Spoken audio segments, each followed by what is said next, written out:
वर्णिवेशरमणीय दर्शनं मन्दहासरुचिराननाम्बुजं पूजितं सुरु नरोत्तमैर्मुदा धर्मनन्दनमहं विचिन्तये। असतो माष्टगमय तमसो मा ज्योतिर्गमय मृत्युर्मा अमृतं गमयः। ओम शांति शांति शांति। આજની જ્ઞાન સભાની અંદર પધારનારા બધા જ ભગવત ભક્તોને વેદાંતાચાર્ય પુરાણ ઇતિહાસ આચાર્ય એમ.એ. ફિલોસોફી શાસ્ત્રી રાકેશભાઈના હેતપૂર્વક જય સ્વામિનારાયણ। ભક્તો,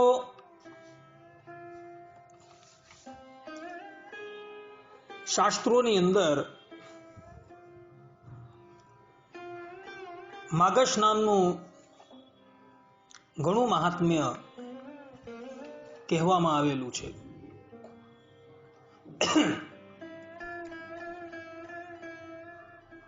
ભવિષ્ય પુરાણની અંદર ઉત્તર પર્વમાં, પદ્મ પુરાણની અંદર, સત્સંગી જીવનની અંદર તથા સ્કંદ પુરાણ અંતર્ગત આવતા તાપી મહાત્મ્યની અંદર આ માઘ સ્નાનનું ઘણું મહાત્મ્ય ભગવાન વેદવ્યાસજીએ તથા ભગવાન શ્રી હરિએ કહ્યું છે। તો આપણે બધા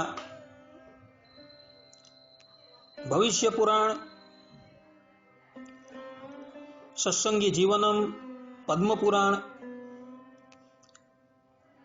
અને સ્કંદ મહાપુરાણ અંતર્ગત આવતા તાપી મહાત્મ્યના માધ્યમથી આ માઘ સ્નાનનું મહાત્મ્ય જે છે શ્રવણ કરીએ। ભક્તો, લાગ લગાટ 4 પ્રવચનોની અંદર આ માઘ સ્નાનનું મહાત્મ્ય જે છે એ કહેવામાં આવશે। સર્વપ્રથમ આપણે બધા ભવિષ્ય પુરાણની અંદર આવતા ઉત્તર પર્વના 123મા અધ્યાયની અંદર ભગવાન શ્રી કૃષ્ણએ પોતાના સ્વમુખે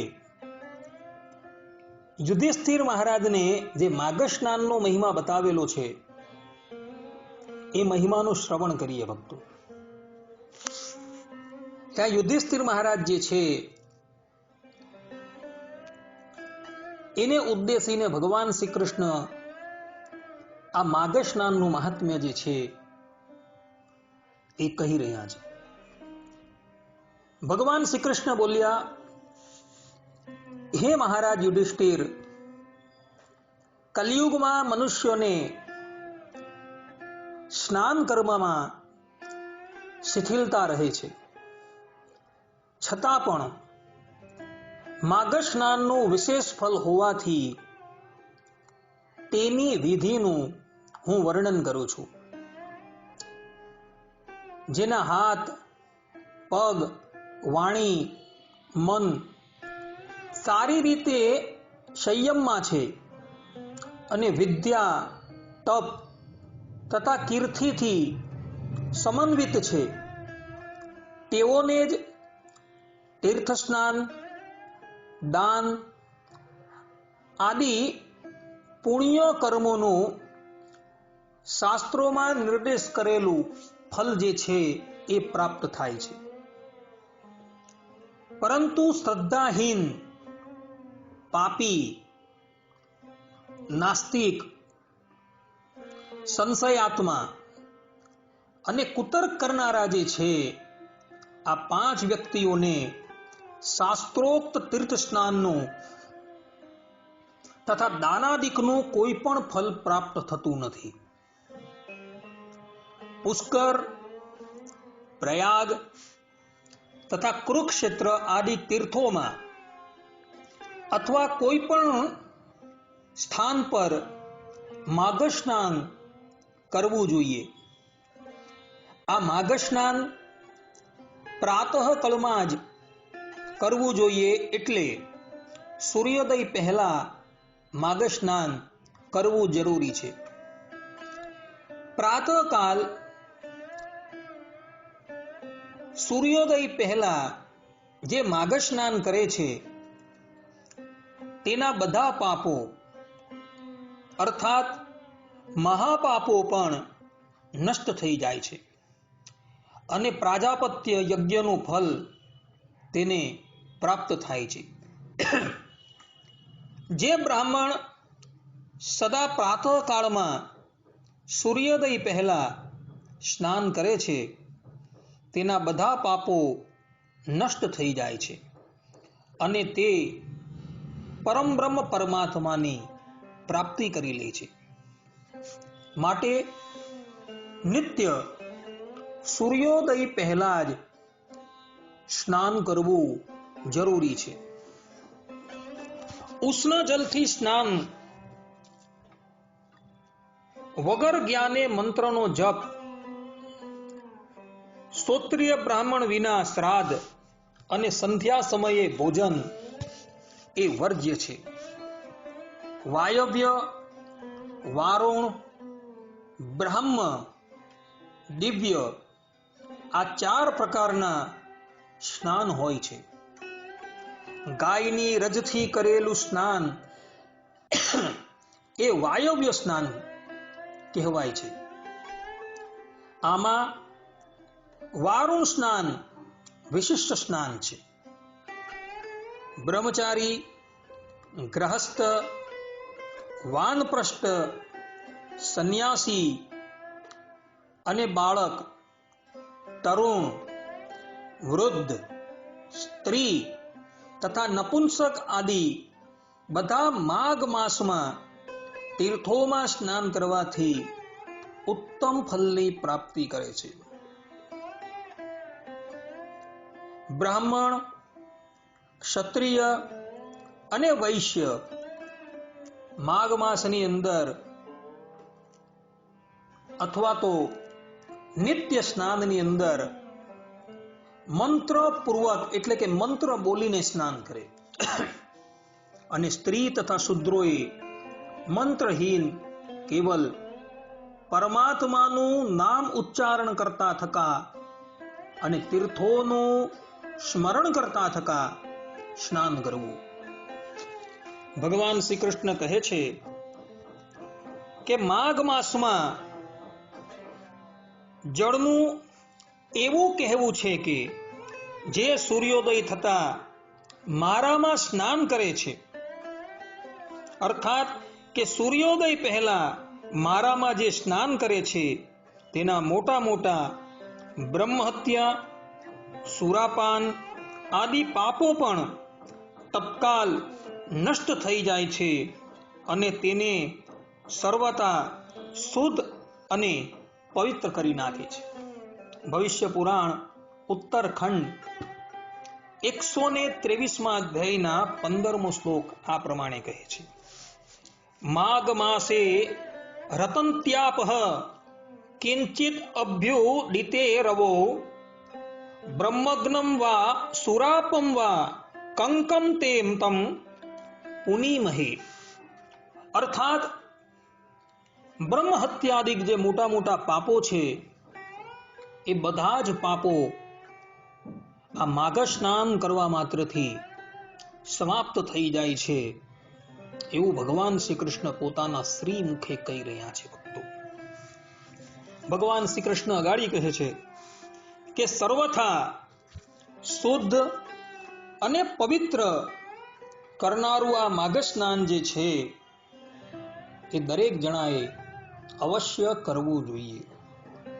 માઘ માસનું વ્રત કરનારા વ્રતીએ સંન્યાસીની જેમ સંયમ નિયમમાં રહેવું, દોસ્તોના સંગનો ત્યાગ કરવો, આ પ્રમાણે નિયમોનું દ્રઢતાથી પાલન કરતા સૂર્ય ચંદ્ર સમાન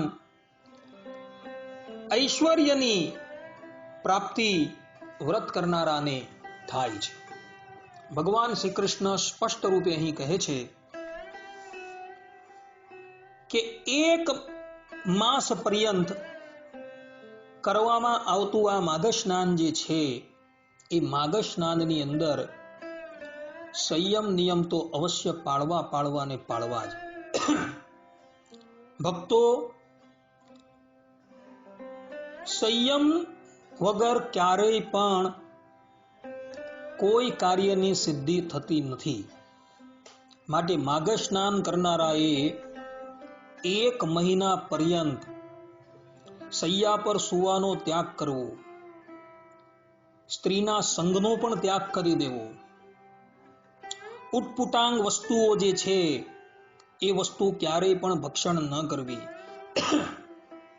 અસત્ય બોલવું નહીં, ઇત્યાદિ જે શાસ્ત્રોની અંદર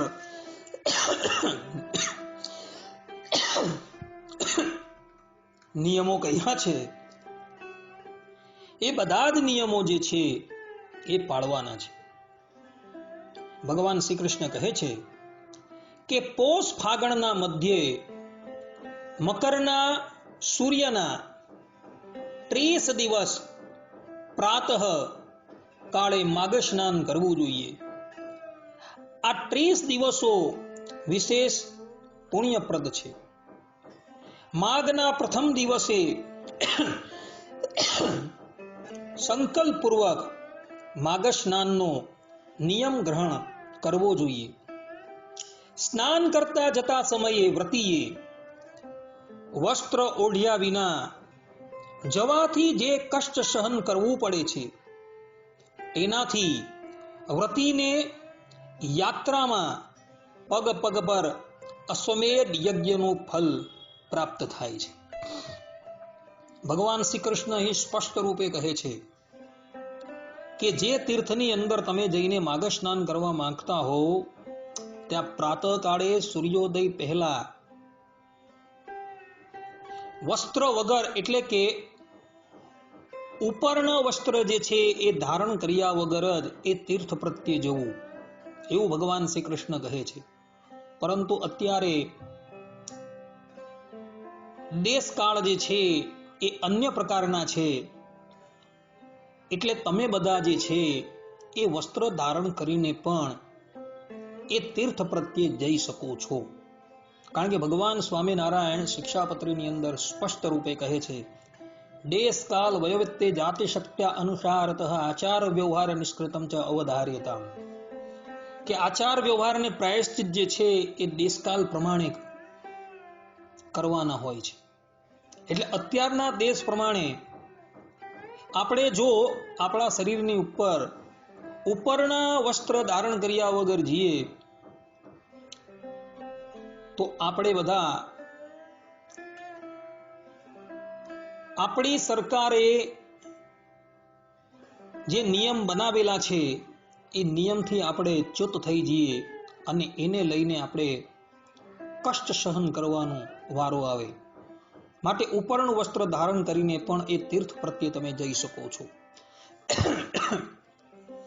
ભગવાન શ્રી કૃષ્ણ કહે છે કે તીર્થમાં જઈ સ્નાન કરી મસ્તક પર માટી લગાવી સૂર્યને અર્ઘ્ય આપી પિતરોનું તર્પણ પણ કરવું, જલની બહાર નીકળી ઈષ્ટદેવને પ્રણામ કરી શંખ ચક્રધારી પુરુષોત્તમ ભગવાન માધવનું પૂજન કરવું, પોતાના સામર્થ્ય પ્રમાણે જો થઈ શકે તો પ્રતિદિન હવન કરવો, એકવાર ભોજન કરવું, બ્રહ્મચર્ય વ્રત ધારણ કરવું અને ભૂમિની ઉપર શયન કરવું.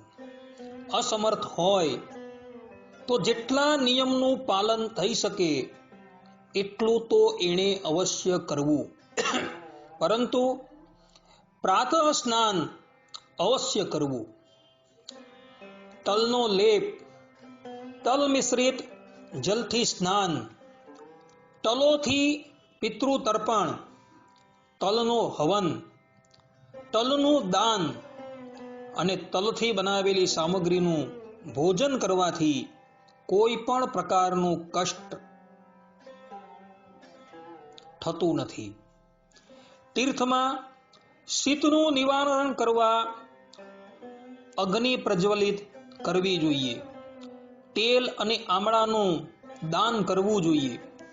આ પ્રમાણે 1 માસ સુધી સ્નાન કરી અંતમાં એટલે કે વ્રતની પૂર્ણાહુતિમાં વસ્ત્ર, આભૂષણ, ભોજન આદિ બ્રાહ્મણોને અર્પણ કરી તેમનું પૂજન કરવું તથા કંબલ, મૃગચર્મ, વસ્ત્ર, રત્ન તથા અનેક પ્રકારના પહેરવા લાયક કપડાઓ, રજાઈ, પગરખા અને જે પણ શીતકારક વસ્તુ હોય તેનું દાન માધવ પ્રિયતામ આ વાક્ય બોલી આપવું જોઈએ.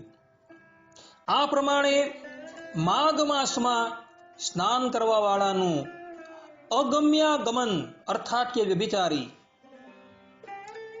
સુવર્ણની ચોરી આદિ ગુપ્ત અથવા પ્રગટ જેટલા પણ પાતક છે તે બધા નષ્ટ થઈ જાય છે.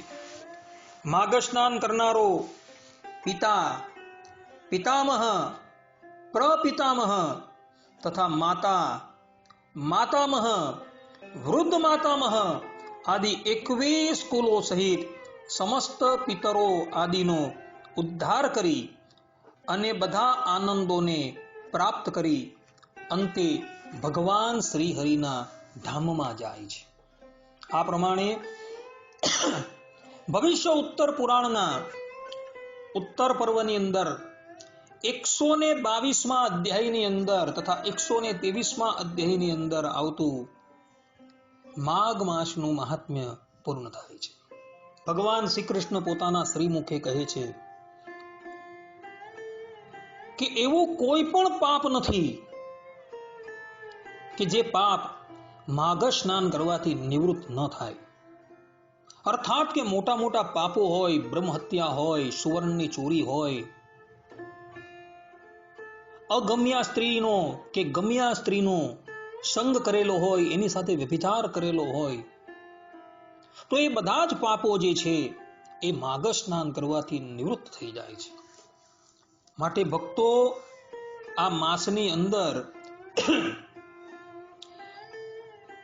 ઠંડીથી ભય ન પામી પોતાના જીવાત્માના કલ્યાણને અર્થે તમે બધા માઘ સ્નાન અવશ્ય કરજો કે જેથી કરીને તમે જાણતા અજાણતા કોઈક મોટું પાપ કરી બેઠા હો તો એ પાપથી તમે નિવૃત્ત થઈ જાઓ. ભક્તો, અહીં ભગવાન શ્રી કૃષ્ણએ પંચ મહાપાપોની વાત કરેલી છે, પણ ભક્તો શાસ્ત્રોની અંદર એવા પણ પાપો બતાવેલા છે કે એ પાપો તમે ગમે એટલા માઘ સ્નાનની અંદર અર્થાત કે માઘ મહિનાની અંદર તમે ગમે એટલી વખત જળની અંદર ડૂબકી લગાવો છતાં પણ એ પાપો નિવૃત્ત નથી થતા. અને એ પાપો છે ગુરુનો દ્રોહ કરવો અને ભગવાનના જે ભક્ત જે છે તેનો દ્રોહ કરવો અને ભગવાનના અવતારોનું ખંડન કરવું. આ પાપો જે છે એ પાપોનું કોઈ પ્રાયશ્ચિત નથી. અને આ પાપોનું પ્રાયશ્ચિત શાસ્ત્રોકારોએ બતાવેલું છે. જેમ કે શ્રીમદ ભાગવતના 9મા સ્કંદની અંદર અંબરીશ રાજાની કથા આવે છે, જેમાં અંબરીશ રાજાનો દ્રોહ કરવાથી દુર્વાસાના મસ્તક પર અતિશય કષ્ટ એ આવી ચડેલું હતું. અને ત્રિભુવનની અંદર બધાની પાસે જઈને પોતાના કષ્ટનું નિવારણ કરવા માટે એણે શરણ માગેલું હતું. અને અંતે શ્રીમદ નારાયણની પાસે પણ ગયા ત્યારે ભગવાન શ્રી હરિના એક જ વચન હતા કે અહમ ભક્ત પરાધીન, કે હું મારા ભક્તને આધીન છું. અને અંબરીશ રાજાની જ્યારે ક્ષમા માગી ત્યારે એ કષ્ટ થકી નિવૃત્ત થયા હતા. એટલે ગુરુદ્રોહ જે છે તે અને ભગવાનના ભક્તોનો જે દ્રોહ કરવામાં આવે, આ બેનો પ્રાયશ્ચિત છે ને ભક્તો, કેવલ ને કેવલ ગુરુની પ્રસન્નતા અને ભક્તની પ્રસન્નતા પર થાય છે. બાકી કોઈ પણ સંજોગની અંદર આ બે પાપનું અને ત્રીજું ભગવાનના અવતારોનું ખંડન કરવું, આ ત્રીજા પાપનું કોઈ પ્રાયશ્ચિત શાસ્ત્રોની અંદર લખેલું નથી. એવો વ્યક્તિ પછી દર વર્ષ લગીન માગમ સ્નાન કરતો રહે તો પણ એનું એ પાપ જે છે એ નિવૃત્ત થતું નથી. માટે ભક્તો ખાસ ધ્યાન રાખજો, આ 3 પાપથી બચજો. આ 3 પાપ સિવાયના તમારા કોઈ પણ પાપ હશે ને એ માઘ સ્નાન કરવાથી નિવૃત્ત થઈ જશે. આટલું કહીને હું મારી વાણીને વિરામ આપું છું. સર્વે સંતુ નિરામયઃ, સર્વે સુખીનો ભવંતુ, સર્વે ભદ્રાણી પશ્યંતુ, મા કશ્ચિત દુઃખ ભાગ ભવેત. અસ્તુ. જય સ્વામિનારાયણ. વર્ણિવેશ રમણીય દર્શનમ મંદઃ સરુચિરાનનામ ભુજમ પૂજિતમ સુરુ નરોત્તમૈર્મુદા ધર્મનંદનમહં વિચિંતયે. અસતોમા ષડ્ગમય તમસોમા જ્યોતિર્ગમય મૃત્યુર્મા અમૃતમ ગમય. ઓમ શાંતિ શાંતિ શાંતિ. આજની જ્ઞાન સભાની અંદર પધારનારા બધા જ ભગવત ભક્તોને વેદાંતાચાર્ય પુરાણ ઇતિહાસાચાર્ય અમે ફિલોસોફી શાસ્ત્રી રાકેશભાઈના હેતપૂર્વક જય સ્વામિનારાયણ. ભક્તો, ગયા વખતની જ્ઞાન સભાની અંદર આપણે બધાએ ભવિષ્ય પુરાણના ઉત્તર પર્વ અધ્યાય 122 ની અંદર ભગવાન શ્રી કૃષ્ણએ યુધિષ્ઠિર રાજા પ્રત્યે જે માઘ સ્નાનનું મહાત્મ્ય કહ્યું છે તેને આપણે શ્રવણ કર્યું. હવે આજે આપણે ભગવાન સ્વામિનારાયણે સત્સંગી જીવનના ચતુર્થ પ્રકરણના 18મા અધ્યાયની અંદર જે માઘ સ્નાનનું મહાત્મય કહ્યું છે તે આપણે શ્રવણ કરીએ.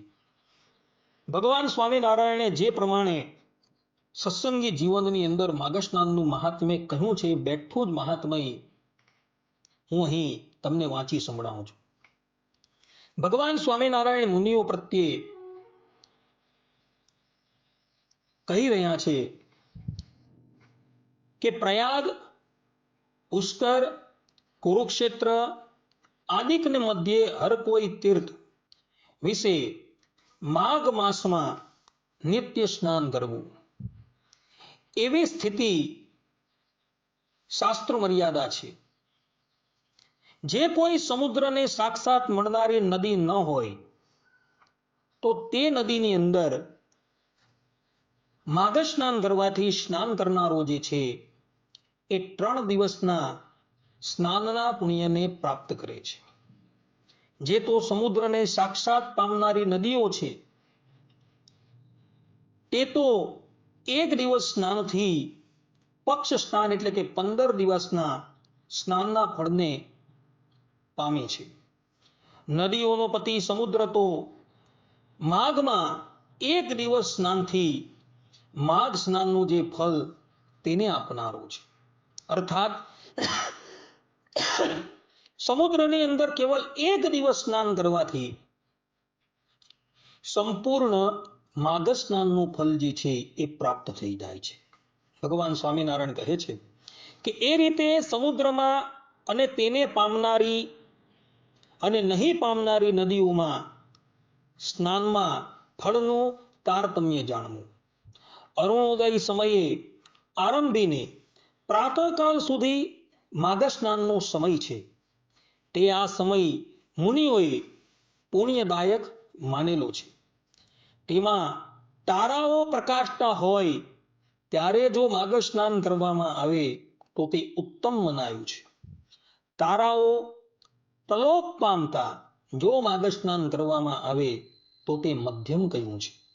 અને સૂર્ય ઉદય થતા જે માઘ સ્નાન કરવામાં આવે તે અધમ મનાયું છે. જેમ અવૈદિક મંત્રનો જપ વ્યર્થ છે, જેમ અસૂત્રીય વિપ્રને અપાયેલું દાન વ્યર્થ છે, જેમ અતિથિ અભ્યાગત આદિકની સાક્ષીય રહિત ભોજન વૃથા છે, અથવા જેમ કોઈ વસ્તુનો ભોગવટો બહુ કાળથી ચાલ્યો આવ્યો હોય પણ જો તે સાક્ષીય રહિત હોય તો વ્યવહાર પદમાં એટલે કે દાવામાં પોતાનું માલિકીપણું સિદ્ધ કરવા સમર્થ થતો નથી, તેમ ઉષ્ણ જલથી માઘ માસમાં જે સ્નાન છે તે વૃથા ફળ આપનારું છે. અર્થાત કે વ્રત ફળને આપવા સમર્થ થતું નથી. હે મુનિઓ, તમો જેઓને વેદમાં અધિકાર છે એ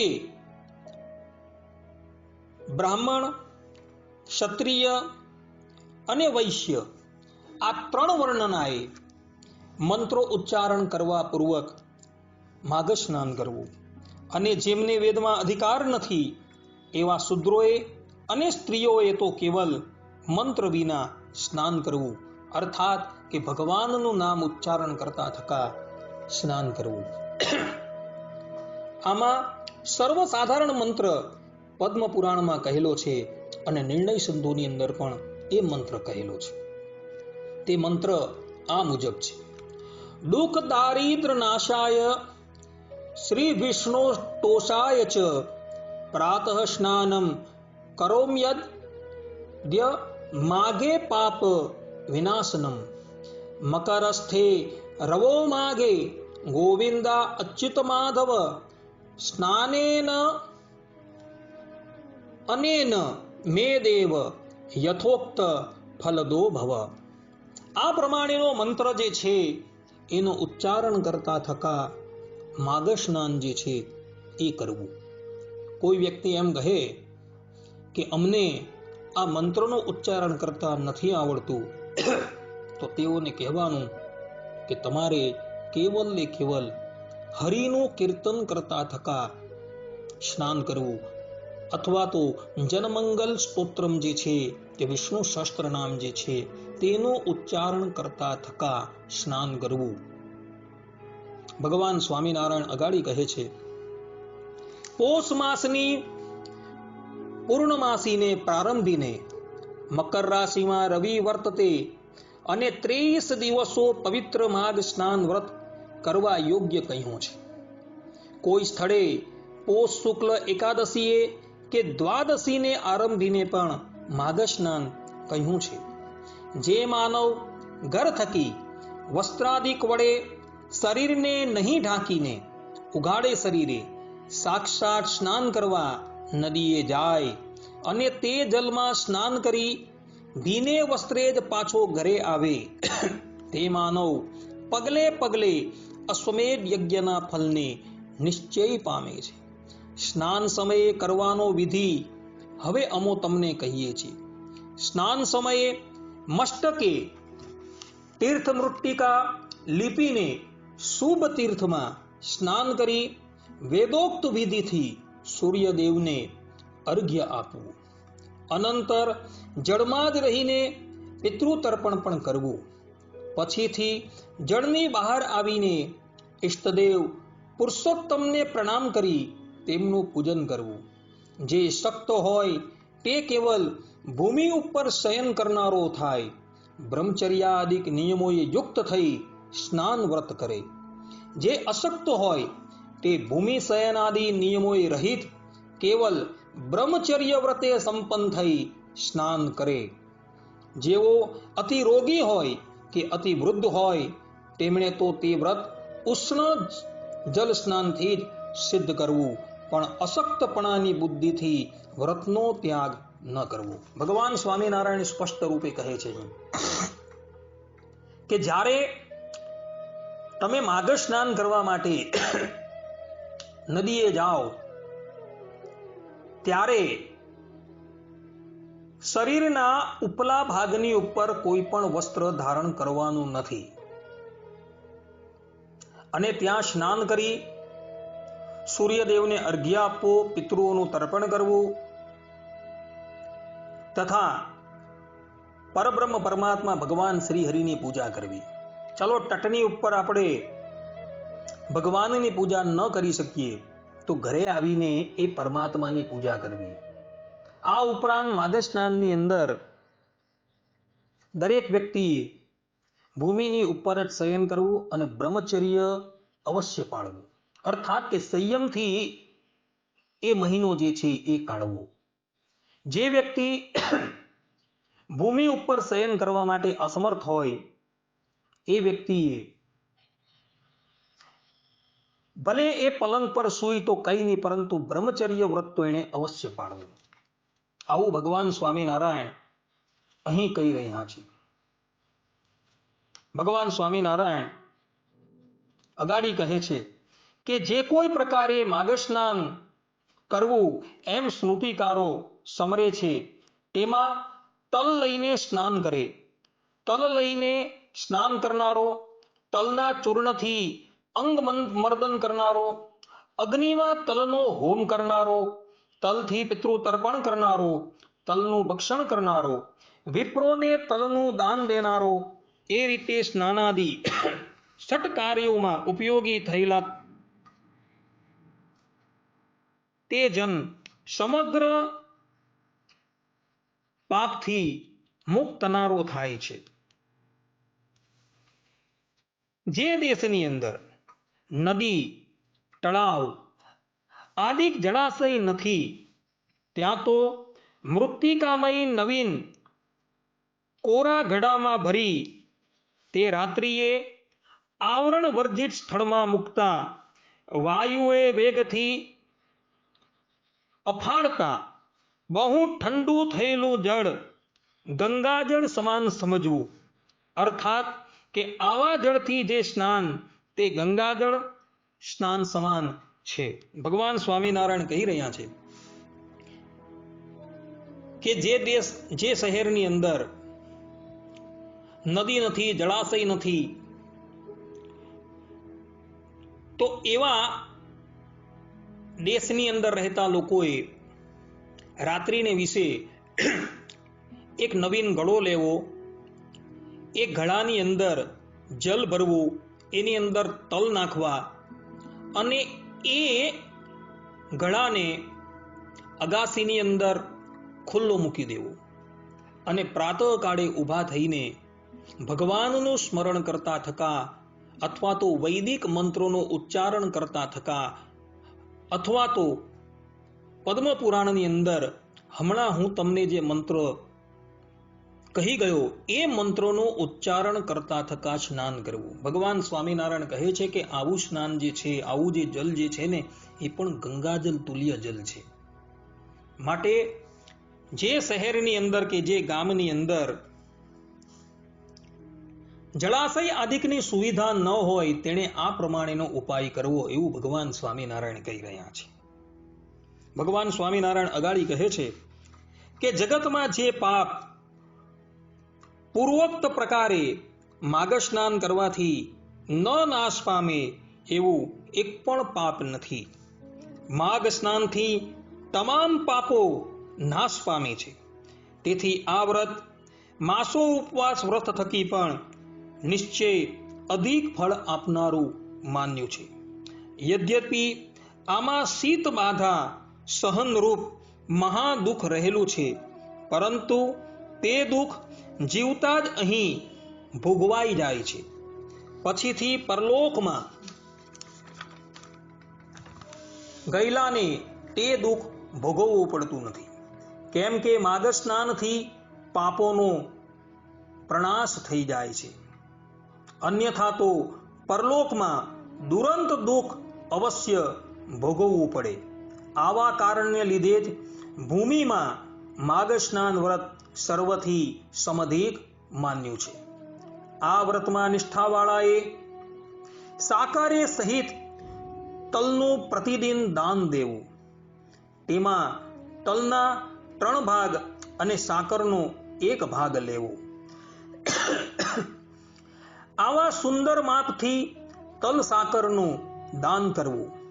માઘ સ્નાનની સમાપ્તિમાં સુંદર મધુરાડી 6 પ્રકારના રસો નું દાન કરવું. તલ સાકરથી બનાવેલા લાડવા 30 ની સંખ્યાથી દાનમાં આપવા. યથાશક્તિ તલ ભરેલા તામ્રપત્રો બ્રાહ્મણોને અર્પણ કરવા. યથાશક્તિ કામડીઓ, મૃગચર્મો, વસ્ત્રો વગેરે બ્રાહ્મણોને દાનમાં આપવા. વૈભવ હોય તો વિવિધ રત્નો પણ યથાશક્તિ દાનમાં આપવા. સુંદર ચોલક એટલે કે ડગલા, અંગરખા વગેરે તથા ચાદરો આદિકનું પણ દાન કરવું. તથા કાંટા તાપ આદિક થકી પાદની રક્ષા કરનારા પગરખા અને દાતાના પાપને નાશ કરનારા મોજા આદિક પણ દાન કરવા તથા જે બીજા પોતાને પ્રિય હોય તે બધા પદાર્થોનું માઘ માસમાં સ્નાન કરનારા જને વિપ્રોને પોતાના ઉદયની ઈચ્છા વાળાએ દાન કરવું જોઈએ. ભગવાન સ્વામિનારાયણ અહીં સ્પષ્ટ રૂપે કહી રહ્યા છે કે જગતની અંદર જેટલા પણ પાપ છે, જે પાપો ધર્મશાસ્ત્રોની અંદર તથા આપણા સંપ્રદાયના એક માન્ય પ્રબંધ એવા સત્સંગી જીવનની અંદર લખાયેલા છે, એ બધા જ પાપો જે છે એ માઘ સ્નાન કરવા માત્રથી સમાપ્ત થઈ જાય છે. ભગવાન સ્વામિનારાયણ અહીં સ્પષ્ટ રૂપે કહે છે કે માઘ સ્નાન પૂર્ણ થયા બાદ બ્રાહ્મણ હોય એ બ્રાહ્મણને ભોજન કરાવવા અથવા તો એને ષડરસનું દાન કરવું, તમને જે પ્રિય હોય એ પ્રિય વસ્તુનું દાન કરવું, ચાદર છે, વસ્ત્રો છે, પગરખા છે ઇત્યાદિકનું પણ તમે દાન કરી શકો છો. માટે ભક્તો માઘ માસ જે છે એ માઘ માસની અંદર શીતની પરવા ન કરીને પ્રાતઃકાલે સૂર્યોદય પહેલા ઊભા થઈને જળાશયની અંદર, નદીની અંદર, સમુદ્રની અંદર અથવા તો ગળે જે ઘટની અંદર જલ હોય એ ઘટની અંદર જલ જે છે તેના દ્વારા સ્નાન અવશ્ય કરવું. ભક્તો, કોઈ પણ મનુષ્ય જે છે એ આ જગતમાં એવું નથી કે જેણે પાપ ન કરેલું હોય. એણે આ જન્મની અંદર પાપ ન કરેલું હોય તો પૂર્વ જન્મની અંદર એણે પાપ કરેલું જ હોય છે. તો એ બધા પાપોની નિવૃત્તિને અર્થે આ માઘ સ્નાન બતાવવામાં આવેલું છે.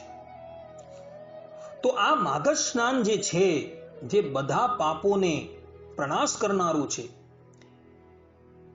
એ માઘ સ્નાન મનુષ્યએ અવશ્ય કરવું જોઈએ. કારણ કે જો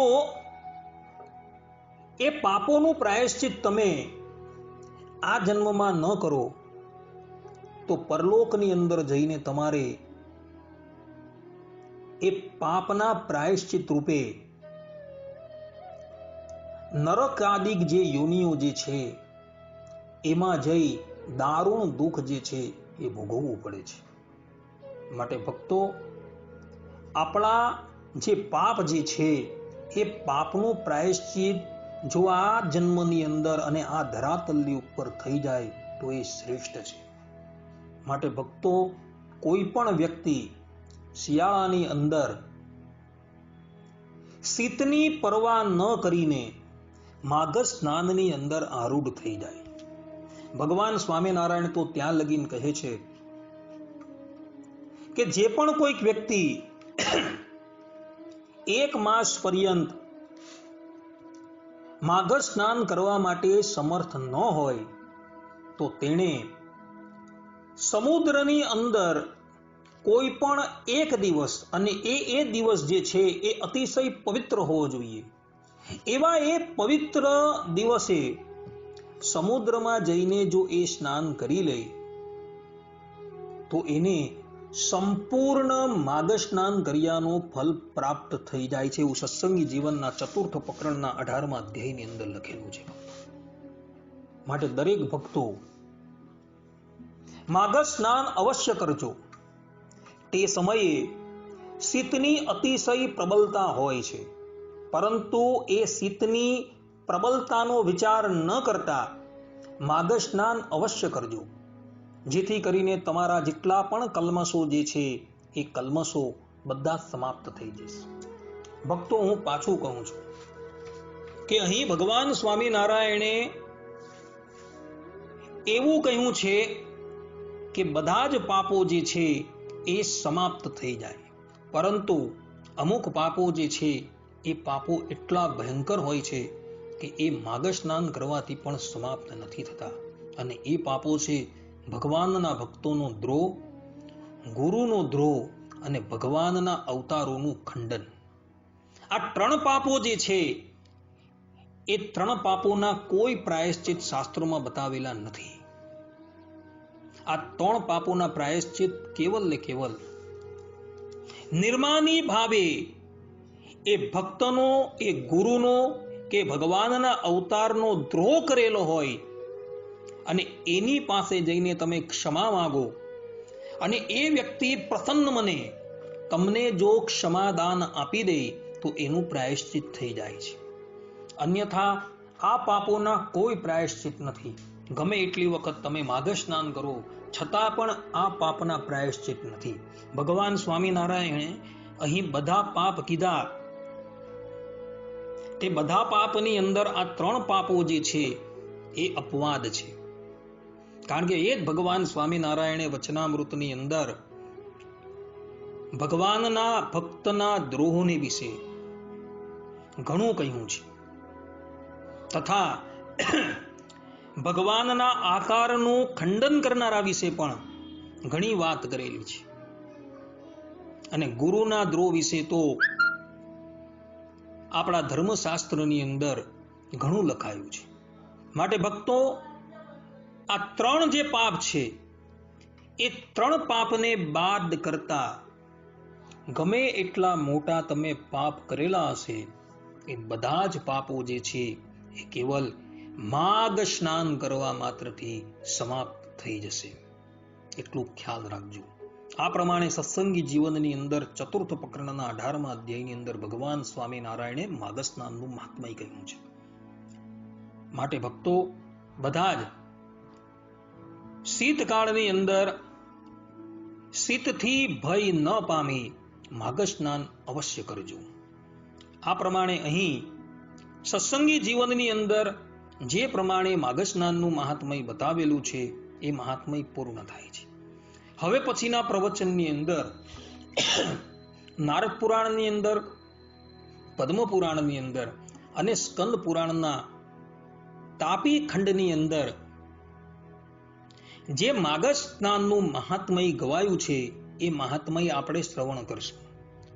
તથા ત્યાં આપણે એ પણ શ્રવણ કરશું કે માઘ માસની અંદર નદીની અંદર અને સમુદ્રની અંદર જ સ્નાન કરવાનો આગ્રહ શા માટે રાખવામાં આવે છે એ વાત પણ આપણે શ્રવણ કરશું. ત્યાં લગીન બધા જ ભગવત ભક્તોને હેતપૂર્વક જય સ્વામિનારાયણ. સર્વે સંતો નિરામય, સર્વે સુખીનો ભવંતુ, સર્વે ભદ્રાણી પશ્યંતુ, મા કશ્ચિત દુઃખ ભાગ ભવેત. અસ્તુ. જય સ્વામિનારાયણ. વર્ણિવેશ રમણીય દર્શનમ મંદહાસરુચિરાનનાંબુજમ પૂજિતમ સુરુ નરોત્તમૈર્મુદા ધર્મનંદનમહં વિચિંતયે. असतो मा षड्गमय तमसो मा ज्योतिर्गमय मृत्युर्मा अमृतम गमय. ओम शांति शांति शांति. આજની જ્ઞાન સભાની અંદર પધારનારા બધા જ ભગવત ભક્તોને વેદાંતાચાર્ય, પુરાણ ઇતિહાસ આચાર્ય અને ફિલોસોફી શાસ્ત્રી રાકેશભાઈના હેતપૂર્વક જય સ્વામિનારાયણ. ભક્તો, ગયા વખતની જ્ઞાન સભામાં તમને બધાને સત્સંગી જીવનની અંદર ભગવાન સ્વામિનારાયણે જે માઘ સ્નાનનો મહિમા કહ્યો છે તેનું પ્રમાણ લઈ માઘ સ્નાનનો મહિમા જે છે એ કિંચિત અમે તમને અહીં કહ્યું હતું. ભક્તો, જે પ્રમાણે સત્સંગી જીવન ભવિષ્ય પુરાણની અંદર માઘ સ્નાનનો મહિમા જે છે એ કહેવાયો છે, તે જ પ્રમાણે પદ્મ પુરાણની અંદર ભગવાન શંકરે પણ માઘ સ્નાનનો બહુ મહિમા કહ્યો છે. પદ્મ પુરાણના ઉત્તર ખંડમાં પૂર્વાર્ધ અધ્યાય 119 ની અંદર ભગવાન શંકર પોતે કહી રહ્યા છે કે હે ભગવાનના ભક્તોમાં સર્વોત્તમ એવા કાર્તિકેય, હવે તમો માઘ મહિનામાં સ્નાન કર્યાનું મહાત્મ્ય અમારી પાસેથી શ્રવણ કરો. કારણ કે હે મહાબુદ્ધિમાન કાર્તિકેય, આ લોકમાં તમારા જેવા શ્રી વિષ્ણુનો ભક્ત કોઈ છે જ નહીં. ચક્રતીર્થમાં શ્રી હરિનું દર્શન કર્યા પછી મથુરામાં શ્રી કેશવ ભગવાનનું દર્શન કરનાર મનુષ્ય જે ફલ પ્રાપ્ત કરે છે તે જ ફલ માઘ માસમાં તીર્થાદિ વિશે સ્નાન કરીને મનુષ્ય એ ફલની પ્રાપ્તિ કરે છે. જે મનુષ્ય જીતેન્દ્રિય, શાંત મનવાળો અને સદાચારથી યુક્ત રહી માઘ માસમાં નદી આદિ તીર્થમાં સ્નાન કરે છે તે સંસારથી મુક્ત થઈ જાય છે. ભક્તો, વરાહ પુરાણની અંદર ભગવાન વરાહે મથુરા તીર્થનો ઘણો મહિમા ગાયો છે. ભગવાન શંકર અહીં સ્પષ્ટ રૂપે કાર્તિકેયને કહે છે કે મથુરાની અંદર તમે જઈને દર્શન કરો. એ દર્શનનું જે ફલ પ્રાપ્ત થાય છે એ ફલ માઘ માસની અંદર નદીની અંદર સ્નાન કરવાથી એ સ્નાન કરનારાને પ્રાપ્ત થઈ જાય છે. તથા ભગવાન શંકર એવું પણ કહે છે કે માઘ માસની અંદર નદી આદિક તીર્થોમાં સ્નાન કરવાથી મનુષ્ય જે છે એ સંસારમાંથી મુક્ત થઈ જાય છે. આ પ્રમાણે માઘ સ્નાનનો મહિમા જે છે એ પદ્મ પુરાણમાં કહેવાયો છે.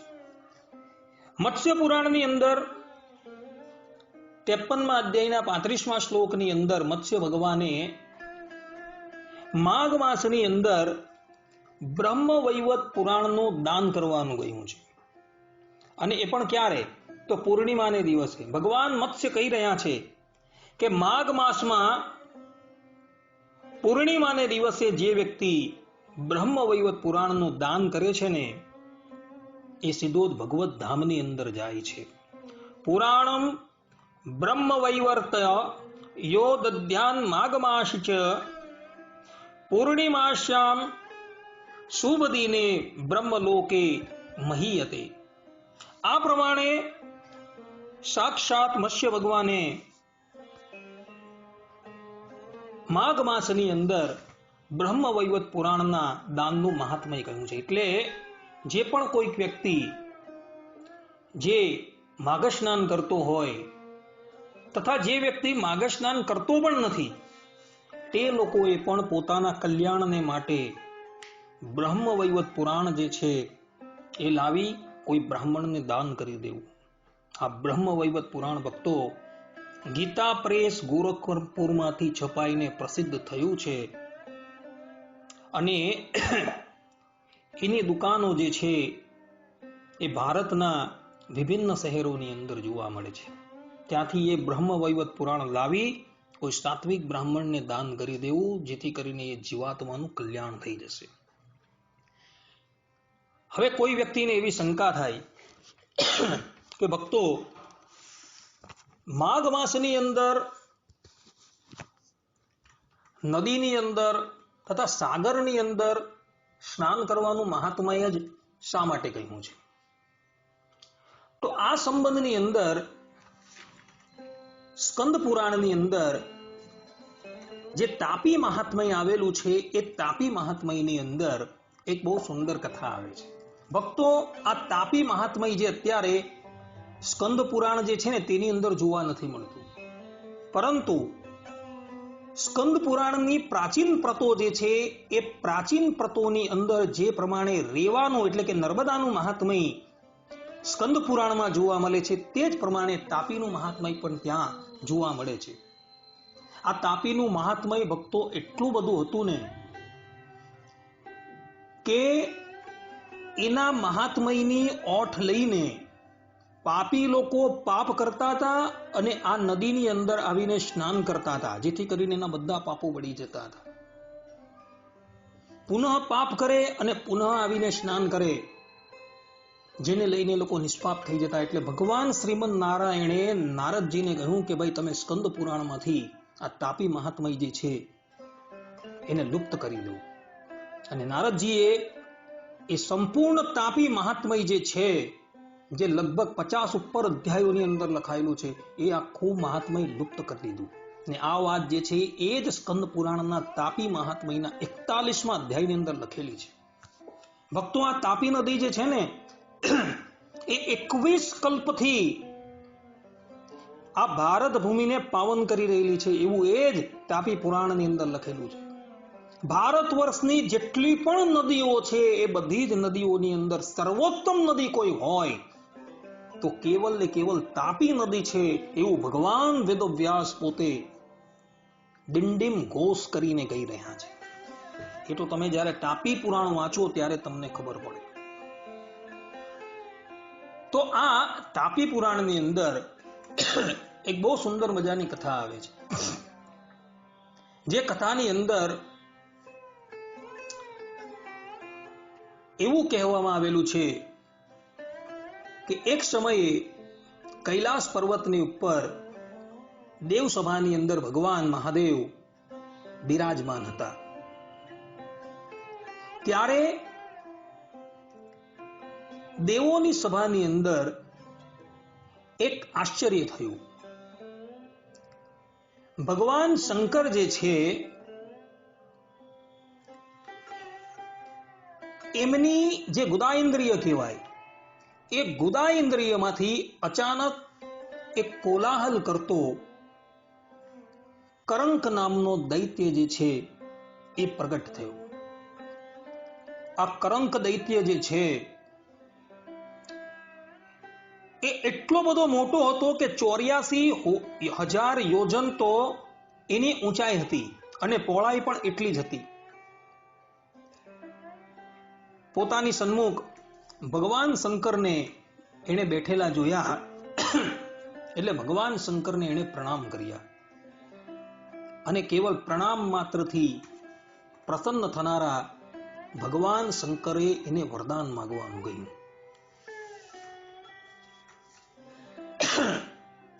એટલે આ કરંક નામનો જે દૈત્ય હતો ને, એણે ભગવાન શંકરની પાસે વરદાન માંગતા કહ્યું કે પ્રભુ, હું દરેક દેવતાઓથી અજય થઈ જાઉં, આટલી કૃપા તમે મારા પર કરો. ભગવાન શંકર કહે તથાસ્તુ. ત્યાર પછી આ તામસ સ્વભાવના દૈત્યએ સંપૂર્ણ દેવતાઓને જીતી લીધા. દેવતાઓ જીતાઈ ગયા એટલે દેવતાઓના શરીરની અંદર જે સ્વાભાવિક તેજ હતું ને, એ બધું જ તેજ એ લોકોએ વરુણાલયની અંદર, એટલે કે સમુદ્ર છે, નદી છે ઇત્યાદિકની અંદર સ્થાપી દીધું. એટલે વરુણ દેવતાની તેજ સુપ્રત કરી દીધું અને બધા જ દેવતાઓ જે છે એક ઇન્દ્રદેવને બાદ કરતા બધા હિમાલયનો આશ્રય લઈને ત્યાં રહેવા લાગ્યા. આ કરંક નામનો દૈત્ય જે છે એટલો દુષ્ટ સ્વભાવનો હતો કે એણે દેવરાજ ઇન્દ્રને તો દ્વારપાલ બનાવી દીધા. અર્થાત કે જે સ્થાન પર રહેતો હતો એ સ્થાનની ઉપર એણે દેવરાજ ઇન્દ્રને પોતાના દરવાન તરીકે નિયુક્ત કર્યા, અર્થાત કે દ્વારપાલ તરીકે નિયુક્ત કર્યા. આ દાનવનું સ્થાન કૌંચ પર્વત હતું. હવે આ તરફ દ્વારપાલ તરીકે નિયુક્ત થયેલા દેવરાજ ઇન્દ્ર જે છે એ અતિશય જ્ઞાની પામવા લાગ્યા. કારણ કે કોઈ પણ વ્યક્તિ ત્રિલોકીનો અધિપતિ હોય અને રાતોરાત એ દ્વારપાલ બની જાય એટલે એ તો જ્ઞાની પામવાનો જ. એટલે દેવરાજ ઇન્દ્રએ મનોમન ભગવાન વિષ્ણુને સંભાળ્યા, ભગવાન વિષ્ણુનું સ્તવન કર્યું. એટલે ભગવાન વિષ્ણુ એની સન્મુખ પ્રગટ થયા. દેવરાજ ઇન્દ્ર ભગવાન શ્રી હરિના ચરણમાં પડી ગયો અને પોતાનું દુઃખ જે છે એ એણે નિવેદિત કર્યું. એટલે ભગવાન વિષ્ણુએ કહ્યું કે દેવરાજ, ભગવાન શંકરના વરદાનથી આ કરંક નામનો દૈત્ય જે છે ને એ દેવો થકી અજય થઈ ગયું છે. પરંતુ તમે ચિંતા ન કરો, હું આ દૈત્યને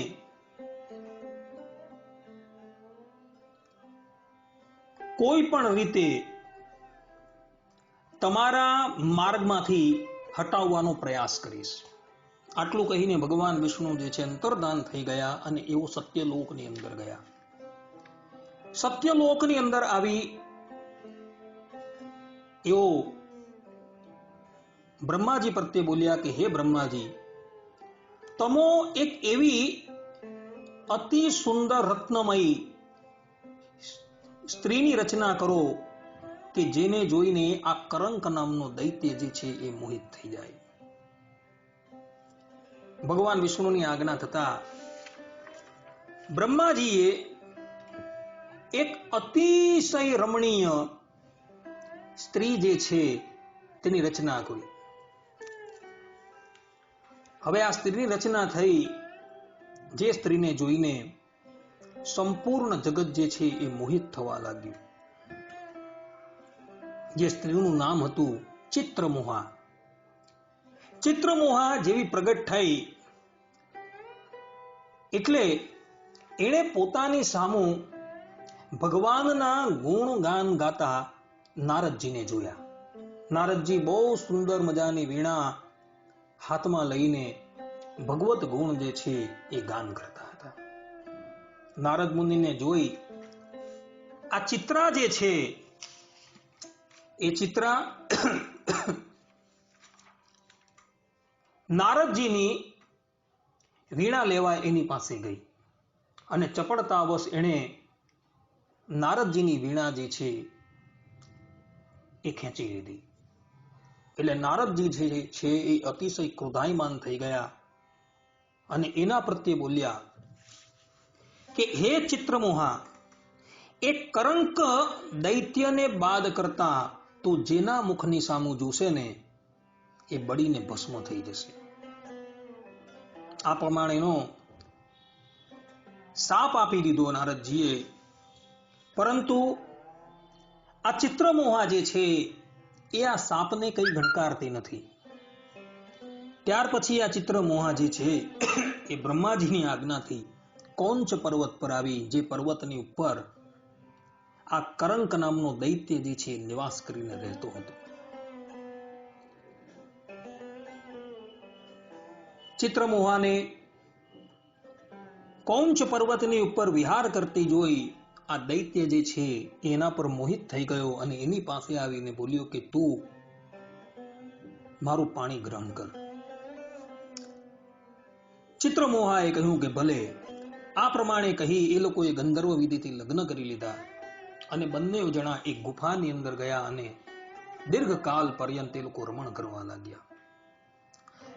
હવે આ તરફ શું થયું? એક વખતની વાત છે, આ કરંક નામનો દૈત્ય જે છે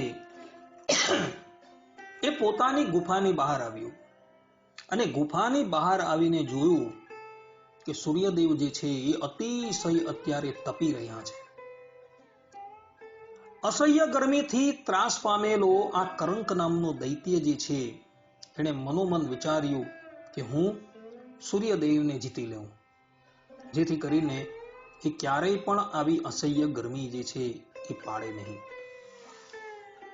કરંક નામનો દૈત્ય તે પછી પોતાની યોગ શક્તિથી સૂર્યલોકની અંદર ગયો. એ વખતે આ કરંક નામના દૈત્યને જોઈને સૂર્યના જે 7 ગોળા હતા એ 7 ગોળા ત્યાંથી પલાયન થઈ ગયા. અરુણ નામનો સારથી જે છે એ ત્રાસ પામી ગયો. આ ઉપરાંત સૂર્યની સન્મુખ ઉલટા પગે ચાલતા વાલખેલ્ય ઋષિઓ જે છે એ પણ ત્રાસ પામીને ત્યાંથી પલાયન થઈ ગયા. સૂર્યના રથને ધક્કો મારીને ચાલતા રાક્ષસો તથા સૂર્યની સામું સ્તુતિ કરતા ગંધર્વો તથા અપ્સરાઓ જે છે એ પણ બધી ત્યાંથી પલાયન થઈ ગઈ. તે પછી કરંક અને સૂર્યદેવનું ભયંકર યુદ્ધ થયું. પરંતુ શિવજીના વરદાનને લઈને કરંક જે છે એ અજય હતો, એટલે સૂર્યદેવથી એ જીતાયો નહીં. એટલે સૂર્યદેવ એની પાસે ગયા અને એની સાથે મૈત્રી કરી લીધી. હવે આ તરફ શું થયું? જે વાલ્ખેલ્ય ઋષિઓ સૂર્યદેવ પાસેથી પલાયન થઈ ગયા હતા, એ વાલ્ખેલ્ય ઋષિઓ ધરાતલની ઉપર આવ્યા અને એ લોકોએ આ કરંક નામના દૈત્યને મારવા માટેનું એક કર્મ જે છે એ આરંભ કરી દીધું. દક્ષિણ દિશાની અંદર મુખ રાખી, કેસ છૂટા કરી, અથર્વવેદના મંત્રો વડે અગ્નિમાં તેઓએ હોમ કર્યો. તેઓ હોમ કરતા જ અગ્નિમાંથી એક અતિશય દુસ્સહ કરંજ નામનો એક દૈત્ય પ્રગટ થયો. પહેલો દૈત્ય હતો એક કરંક અને બીજો દૈત્ય હતો એ આ કરંજ. કરંજ નામનો દૈત્ય જે છે પ્રગટ થયો એટલે એ પણ જગતની અંદર ઉત્પાત મચાવવા લાગ્યો અને પોતાથી વધારે બલશાલી જે હોય તેની સાથે યુદ્ધ કરવા માટે એ તત્પર થયો. જ્યારે એને ખબર પડી કે મારાથી વધારે બલશાલી તો કરંક નામનો દૈત્ય છે, એટલે એ કોંચ પર્વત પર આવે છે અને કરંકને યુદ્ધ માટે લલકારે છે. યુદ્ધની લલકાર સાંભળતા આ કરંક જે છે એ ગુફામાંથી બહાર આવે છે અને આવીને જુએ છે તો પોતાની સામું પોતા કરતા પણ અતિશય શક્તિશાળી કરંજ નામનો એક દૈત્ય ઉભો રહ્યો છે. કરંકે વિચાર્યું કે આ દૈત્યની સાથે સંધિ કરી લેવામાં જ આપણું હિત છે, એટલે એણે એ દૈત્યની સાથે સંધિ કરી લીધી. અને તે પછી એક કરંક દૈત્ય જે છે એ કરંજ પ્રત્યે બોલ્યો કે અત્યારે તો અમે સ્વર્ગલોકને પણ જીતી લીધું છે, માટે મિત્ર આપણે કામ કરીએ, સ્વર્ગમાં જઈએ. હું તને સ્વર્ગના જે ભોગો છે, જે ઐશ્વર્યો છે તને બતાવું. કરંકની વાત સાંભળી કરંજ હતો એ એની સાથે સ્વર્ગમાં ગયો. પરંતુ સ્વર્ગની અંદર તો કોઈ હતું નહીં. દેવતાઓ જે હતા એ દેવતાઓ તો બધા આ કરંકના ત્રાસથી હિમાલયનો આશ્રય લઈને બેઠેલા હતા. એટલે સ્વર્ગ આખું ઉજ્જળ થઈ ગયું હતું. ન તો ત્યાં અપ્સરા હતી કે ન કોઈ ગંધર્વો હતા. હવે આ તરફ આ કરંક જે છે એ કરંજને સ્વર્ગલોક બતાવતો હતો, ત્યાં જ એને પોતાની પ્રિયતમા ચિત્રમોહાની યાદ આવી ગઈ. એટલે એ કરંજને મૂકીને પુનઃ કોંચ પર્વત પર પોતાની ગુફામાં આવીને પોતાની પ્રિયતમા ચિત્રમોહાની સાથે વિહાર કરવા લાગ્યો. આમ એકાએક પોતાની પાસેથી અદ્રશ્ય થઈ ગયેલા કરંકને જોઈ આ કરંજ હતો એ અતિશય ક્રોધાયમાન થઈ ગયો અને પુનઃ તે કોંજ પર્વત પર જે જગ્યાએ આ કરંક દૈત્ય નિવાસ કરતો હતો ત્યાં પધાર્યો. અને આવી એણે કરંકને યુદ્ધ માટે લલકાર્યો. યુદ્ધની લલકાર થતા કરંક જે છે એ અસ્ત્ર શસ્ત્ર ધારણ કરીને કરંજની સાથે યુદ્ધ કરવા માટે આવે છે. બંને વચ્ચે ઘમાસાન યુદ્ધ થાય છે અને એ યુદ્ધની અંદર કરંજ નામનો દૈત્ય જે વાલ્ખેલ્ય ઋષિએ એને પ્રગટ કરેલો, તેણે કરંકને મોતને ઘાટ ઉતારી દીધો. પોતાના પતિનું મૃત્યુ થયેલું જોઈ ચિત્રમોહા જે છે એ હાંફળી ફાફડી ગુફાની બહાર આવી અને ગુફાની બહાર જેવી એ આવી અને એણે જેવી દ્રષ્ટિ પેલા કરંજની સામું કરી તેવો જ એ અસુર જે છે એ બળીને ભસ્મ થઈ ગયો. કારણ કે ચિત્રમોહાને નારદજીનો શાપ હતો કે તું કરંક દૈત્યને બાદ કરતા ઇતર કોઈની સામું પણ જોશે તો એ બળીને ભસ્મ થઈ જશે. આ પ્રમાણે કાંટાથી જ કાંટો જે છે એ સમાપ્ત થઈ ગયો. એટલે બધા જ દેવતાઓ અતિશય પ્રસન્ન થયા. એ સમયે બધા જ દેવતાઓ હિમાલયની ઉપર બિરાજમાન હતા આ કપરા સંજોગોની અંદર હિમાલયે આ બધા જ દેવોને સાચવેલા હતા, એટલે બધા જ દેવતાઓ અતિશય પ્રસન્ન થયા અને હિમાલયને કહ્યું કે તમે અમારી પાસે વરદાન માંગો. હિમાલયે કહ્યું કે અમારા આ પર્વતની ઉપર અનેક પ્રકારના રત્નોની ખાણ જે છે એ પ્રગટ થઈ જાય. દેવતાઓએ કહ્યું તથાસ્તુ. ત્યારબાદ બધા જ દેવતાઓ જે છે એ પુનઃ વરુણજીની પાસે આવ્યા અને વરુણજીને કહ્યું કે હે વરુણ દેવતા, તમે તો પવિત્ર કરનારાઓની અંદર પણ અતિશય પવિત્ર છો, માટે અમારું તેજ જે છે એ કૃપા કરીને તમે અમને પાછું આપો. એટલે વરુણ દેવતાએ કહ્યું કે હે દેવો, અત્યાર સુધી તો તમારા બધા જ તેજોને અમે ગ્રહણ કરીને રાખતા હતા અને એને લઈને સંપૂર્ણ જગતને અમે પવિત્ર કરતા હતા, પરંતુ હવે તમો અમારા જલમાંથી આ તેજ જે છે એ પુનઃ લઈ લો છો, તો હવે મારે લોકોને પવિત્ર કેવી રીતના કરવા?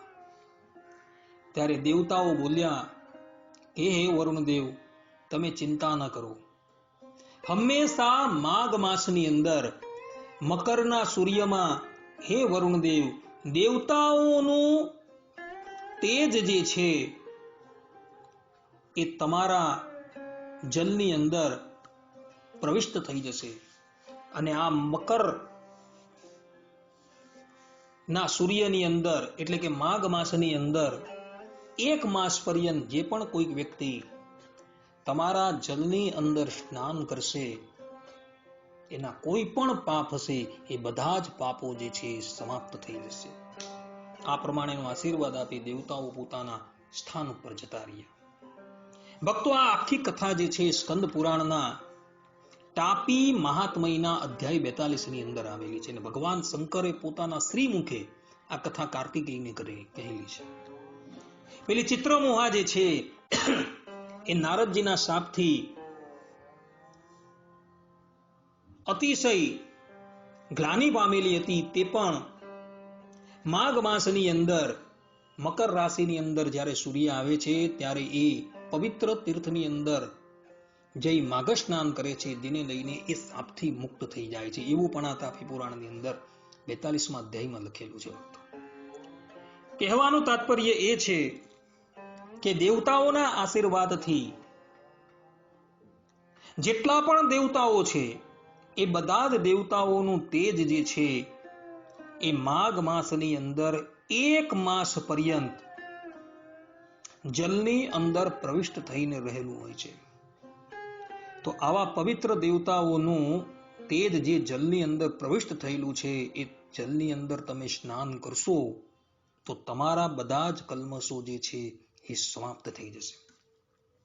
ભક્તો, ભગવાન સ્વામિનારાયણ, ભગવાન શ્રી કૃષ્ણ, ભગવાન શંકર સ્પષ્ટ રૂપે ઉદ્ગારીને કહે છે કે જે પણ કોઈક લોકો માઘ માસની અંદર માઘ સ્નાન કરશે એના બધા જ પાપો જે છે એ સમાપ્ત થઈ જશે.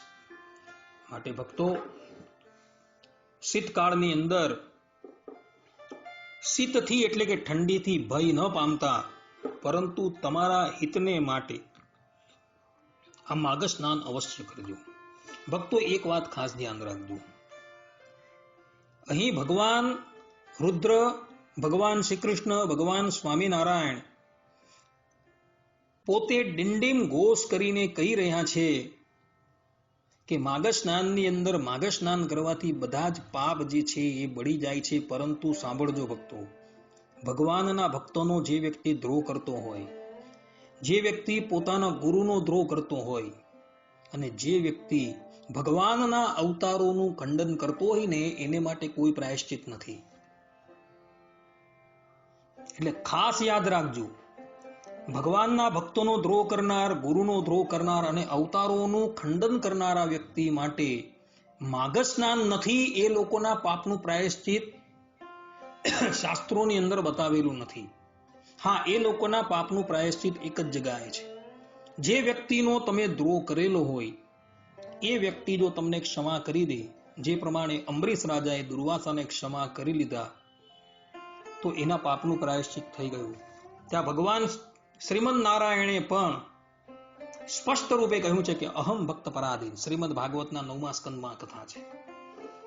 એટલે ભગવાનના ભક્તોનો દ્રોહ કરનાર, ગુરુનો દ્રોહ કરનાર અને અવતારોનું ખંડન કરનારા વ્યક્તિઓ જે છે એ લોકોની પ્રસન્નતા કેવલ ને કેવલ, અર્થાત કે એ લોકોના પાપનું પ્રાયશ્ચિત જે છે એ કેવલ ને કેવલ એનો દ્રોહ કરનાર છે તેની ક્ષમા માંગી લેવી એ જ એના પાપનું પ્રાયશ્ચિત છે. બીજું કોઈ પ્રાયશ્ચિત નથી. કોટી વખત માગર સ્નાન કરવા છતાં પણ આ પાપો જે છે એ પાપો ક્યારેય પણ ધોવાતા નથી. આ સિદ્ધાંત વાત છે. આટલી કહીને હું મારી વાણીને વિરામ આપું છું. સર્વે સંતો નિરામયઃ, સર્વે સુખીનો ભવંતુ, સર્વે ભદ્રાણી પશ્યંતુ, મા કશ્ચિત દુઃખ ભાગ ભવેત અસ્તુ. જય સ્વામિનારાયણ. અહીં માઘ માસના જે પ્રવચનો જે છે એ પૂર્ણ થાય છે. જય સ્વામિનારાયણ.